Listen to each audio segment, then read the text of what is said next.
I want to tell you about the first time I walked into a truly Japanese-influenced home. I was in my early 30s, traveling for work, and a colleague invited a small group of us to her apartment in Kyoto for an evening. I remember standing in the entryway and feeling something shift in my body before I had processed a single visual detail. The air felt different. My shoulders dropped, my breathing slowed, and I hadn't even taken my coat off yet. I spent the entire evening trying to reverse engineer what had happened to me in that doorway. It wasn't the decor. It wasn't the minimalism in the way Western design magazines describe it, empty rooms and bare walls. It was something more precise than that, something architectural, something that was making decisions about my nervous system before I had made a single conscious observation. That evening sent me down a research path I have never fully left. And today I'm giving you the 6 Japanese design rules that do exactly that. Rules that are not about aesthetics, but about the measurable effect a home has on the brain and body of everyone who lives in it. Most women spend thousands of dollars trying to make their homes feel expensive and calm. These rules cost almost nothing. They simply require understanding the mechanism. Before we get into it, I have a free gift for you. I've read a lot of comments asking for this, so I built a checklist around it. The Elegant Morning Routine Checklist. 12 rituals of women who are timeless, healthy, and undeniable after 40. Stay until the end. I will tell you exactly where to get it, but only if you stay. Now let's get into today's 6 rules. Rule 1. Your brain is losing a competition. Your home started. Most women approach home design as an aesthetic question. What looks beautiful? What looks expensive? What reflects their taste? I'm going to show you that Japanese design philosophy starts from an entirely different premise. But first, understand what your home is doing to your brain right now. The human brain processes every visual environment as a series of competing stimuli, each demanding a share of attentional resources. Cognitive neuroscience researchers at Princeton found that visual clutter, defined as the simultaneous presence of multiple objects competing for focal attention, measurably reduces the brain's ability to focus, increases cortisol, and produces a low-grade state of neural fatigue that most people attribute to stress, tiredness, or a difficult day. They never identify their environment as the source. Japanese design philosophy, rooted in the Zen concept of ma, translated approximately as negative space or meaningful emptiness, was never about beauty. It was about reducing the number of stimuli the brain is asked to process simultaneously. An interior designed around ma is one where the brain can settle rather than scan, where attention can rest rather than compete.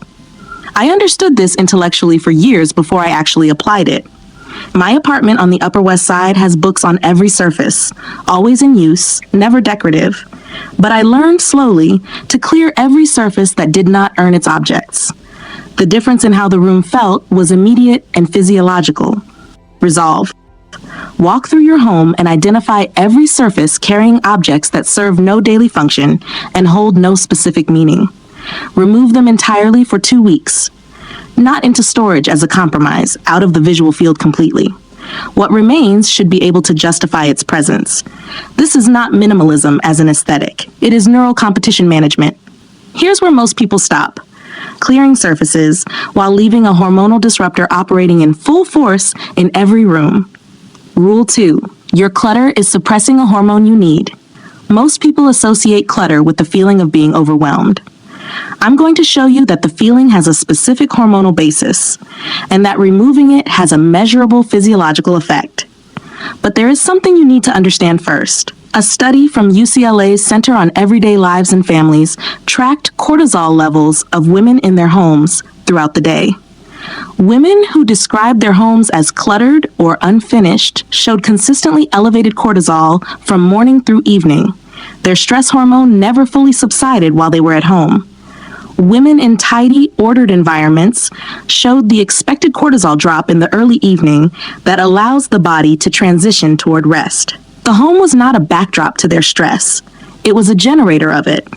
An interior architect I know in New York, she designs private residences for a client list that includes several women in my social world, told me she never begins a project with the question of what to add. She begins with the question of what the current environment is asking the nervous system to carry. That question, she said, almost always reveals the answer faster than any mood board. Resolve. Cortisol requires a trigger to elevate and a removal of that trigger to subside. The trigger in a cluttered home is constant and ambient. It does not require you to look directly at the clutter to register it. Remove it at the perimeter of your most used rooms first. The entryway, the bedroom, the surface nearest where you sit in the evening. The hormonal effect follows the environmental change, not the other way around. And here's where most people stop. Managing clutter while leaving one of the most powerful environmental levers completely unaddressed. Rule 3. Your light after midday is delaying your sleep. This is the rule most women have never connected to their home design. And I want to go slowly through the science before I give you the resolve. Because once you understand the mechanism, you will never manage your home's lighting the same way again.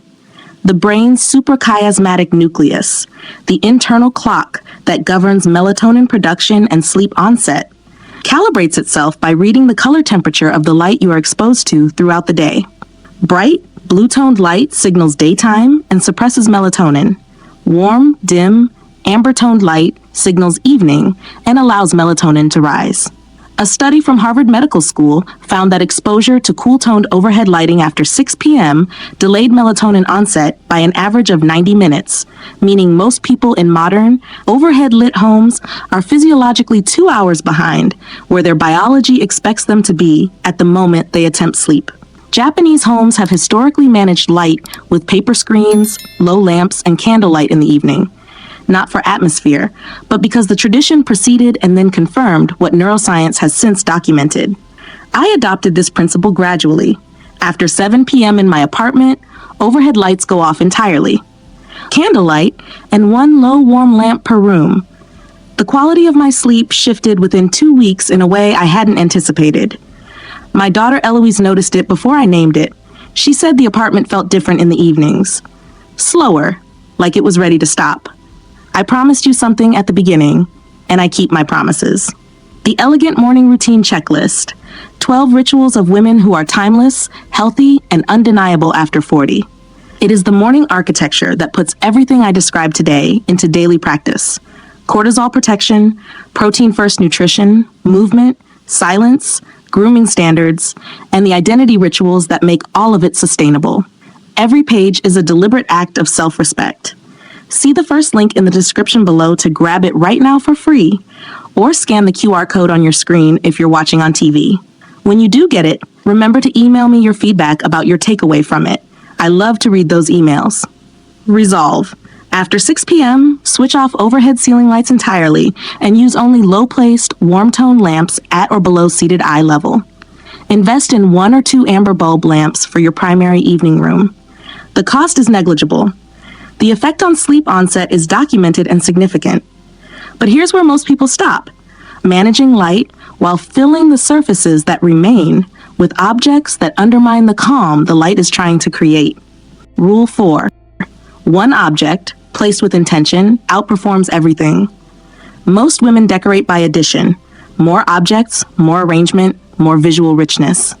I'm going to show you why the Japanese practice of the Tokonoma, a single, deliberately placed object in a recessed alcove, is not stylistic restraint, but the only display philosophy proven to make an object genuinely worth looking at. But first, understand the perceptual mechanism. This is exactly what the Undeniable's complete system, 7 complete guides covering identity, presence, first impressions, social mastery, wellness, standards, and your morning ritual, built into one premium curriculum for women who are decided about how they age. Everything the most elegant, vital, and undeniable version of you needs. In one place for less than a dinner out. It is linked in the description. Go there next. It's linked in the description below. Perceptual psychologists studying visual salience, the quality that makes an object command attention, found that an object's perceived value and visual interest are directly inversely correlated with the number of competing objects in its visual field. A single ceramic bowl on an empty shelf commands more attention and is perceived as more beautiful and more expensive than the same bowl placed among 12 others. The isolation is not emptiness. It is amplification. I have a small piece of pottery my mother brought from Lyon that I kept for years in a cabinet with other things. When I finally placed it alone on a cleared shelf in my sitting room, it became the most commented upon object in my apartment. Nothing changed about the piece. Everything changed about how it could be seen. Resolve. Choose one object in your home that genuinely means something to you. Clear every surface within 2 feet of it. Place it alone at approximately eye level when seated. Leave it for 30 days. What you will notice is that you begin to actually see it, perhaps for the first time, and so will everyone who enters the room. But here's where most people stop, curating what is seen while ignoring what is felt beneath every surface in the home. Rule 5. Your surfaces are speaking to your nervous system. Most women choose home materials based on durability and appearance. I'm going to show you that the materials your home is composed of are communicating something to your nervous system on a continuous basis that has nothing to do with how they look. But first, understand the sensory channel they are using. Environmental psychology research has consistently found that tactile quality, the texture, temperature, and acoustic behavior of surfaces, affects autonomic nervous system arousal independently of visual input. Synthetic surfaces, laminate, plastic, acrylic, high-gloss composites, behave acoustically by reflecting sound rather than absorbing it, producing a subtle but measurable increase in ambient noise and echo that the nervous system registers as alertness sustaining.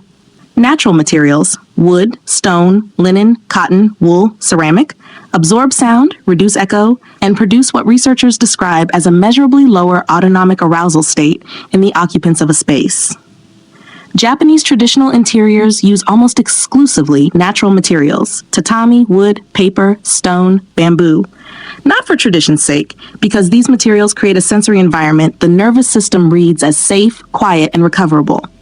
Resolve. You do not need to renovate. Introduce natural material at the points of most frequent contact. A linen throw on the sofa, a wooden tray on the table, a wool rug underfoot, ceramic vessels where plastic or glass stood before. Every point of natural material contact is a signal to your nervous system that this environment is different from the outside world. That difference is what recovery feels like. Rule 6. The entryway is the only threshold that matters. Here is the final rule, and the synthesis that makes all 6 complete.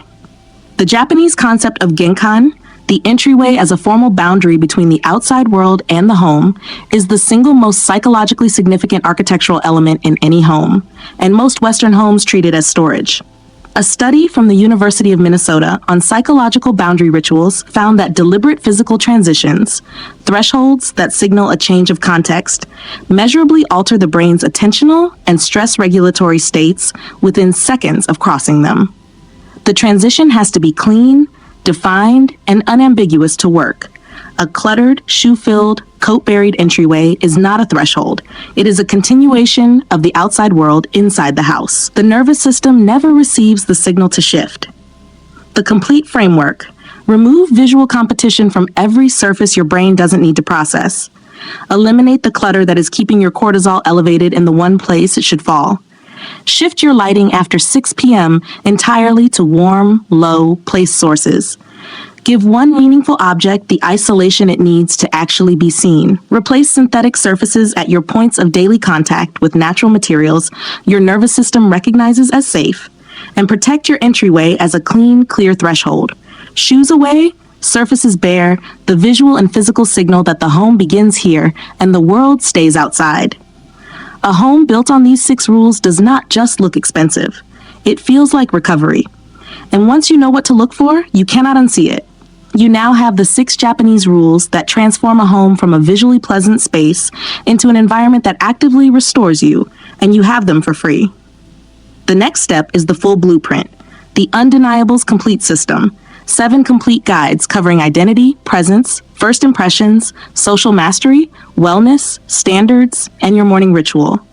Everything the most elegant, vital, and undeniable version of you needs, built into one system for less than a dinner out. It is linked in the description. The next video builds directly on this, because your home is only one environment you move through, and I want to give you the rest. Stay subscribed. The women who show up to this channel consistently are the ones who actually change. I'll see you in the next one. Isabel.